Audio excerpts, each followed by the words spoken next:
washindana katika soka, ngumi na mbio. Maonyesho ya ajabu ya robota wenye umbo la binadamu nchini China. Hebu fikiria ukiingia katika uwanja mkubwa, mbele yako kuna viwanja vilivyoandaliwa kwa ajili ya mashindano mbalimbali, lakini safari hii washindani ni wanadamu, ni robot. Hii washindani si wanadamu, ni robot wenye umbo linalofanana kwa kiasi kikubwa na binadamu. Wanakimbia, wanaruka, wanaanguka na kuinuka tena, wanapiga teke mpira, wanajaribu kupigana katika mchezo wa ngumi, na wengine wanashindana katika mbio za kasi.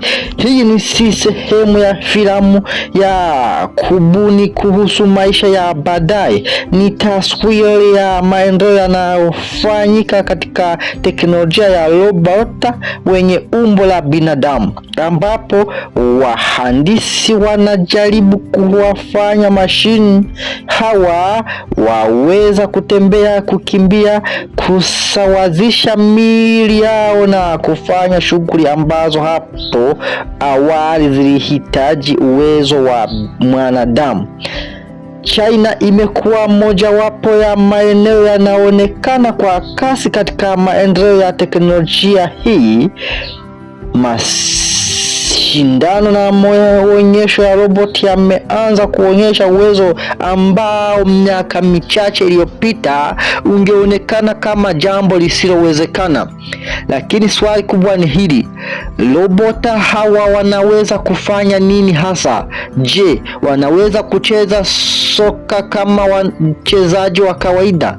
Je, wanaweza kukimbia kwa kasi? Je, wanaweza kupigana? Na muhimu zaidi, kwa nini wahandisi wanaofundisha robot kufanya michezo? Katika video hii tunaangalia kwa kina ulimwengu huu wa robota wenye umbo la binadamu, mashindano yao ya soka, mbio na mapambano ya ngumi, pamoja na maana ya maendeleo haya kwa maisha yetu ya baadaye.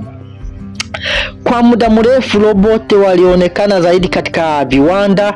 Walikuwa wakifanya kazi zinazojirudia mara kwa mara, kama vile kuunganisha magari, kusogeza bidhaa, kufunga vifurushi au kufanya kazi katika mazingira ambayo yanaweza kuwa hatari kwa binadamu. Lakini sasa kuna mabadiliko makubwa. Wahandisi hawataki tena robota wawe mashini zinazowafanyia kazi sehemu moja tu. Wanataka kujenga robota wanaweza kuzunguka katika mazingira yaliyotengeneza kwa ajili ya binadamu.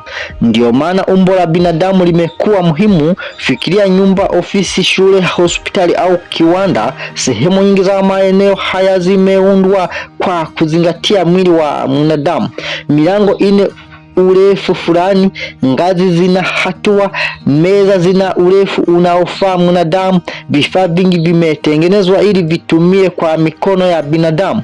Kwa hiyo badala ya kubadilisha kila kitu ili kifanye kazi na robot, wataalamu wanaona uwezekano wa kujenga robot wanaoweza kuzoea mazingira hayo.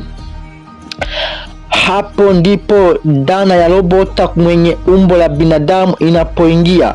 Robota huyo anahitaji miguu miwili ili kutembea, mikono miwili kwa ajili ya kushika na kufanya kazi mbalimbali, pamoja na mfumo wa akili bandia unaomsaidia kutambua mazingira yake.